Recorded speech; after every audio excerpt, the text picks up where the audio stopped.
დისკუსია ნატოსა და ევროკავშირის შესახებ ნატოს კვირეულის ფარგლებში დღეს მოსწავლეებთან შეხვედრა გაიმართა. გიმნაზია 21 საუკუნის უფროს კლასელებმა მოხსენებები წარადგინეს. სპეციალური პროგრამის პრეზენტაციის შემდეგ შეხვედრა კითხვა-პასუხის რეჟიმში გაგრძელდა.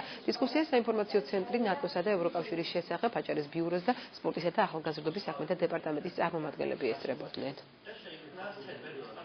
მერვე კლასის მოსწავლეებმა წარმოადგინეს მოკლე ისტორიული მიმოხილვა იმ მასალისა, თუ რაც გაიარეს წლის განმავლობაში და რაც ასე ვთქვათ, საერთაშორისო ორგანიზაციებს უკავშირდება, ეს არის ნატო, ევროკავშირი და გაერო. ასევე ვისაუბრეთ იმ თემებზე, რომელიც ჩვენს საგარეო პოლიტიკას შეეხება სამეზობლო ქვეყნებთან დაკავშირებით და თუ რა რეალური გამოწვევებია დღეს ჩვენსა და ნატოს შორის, თუ რა ასველით როგორ განვითარდება ჩვენს ქვეყანაში არსებული მოვლენები. როდესაც განვიხილეთ და გავიარეთ პროგრამულად იუგოსლავია, რევოლუციები, ნატოს შექმნა და სხვა ორგანიზაციების ჩამოყალიბება, ბავშვებს გავუცდათ იდეა, რომ გაგვეფართოებინა ეს გაკვეთილი და უფრო ღია გაკვეთილი სახე მიგვეცა ამისთვის და ასე დაიგეგმა, ასე ჩამოყალიბდა ეს იდეა.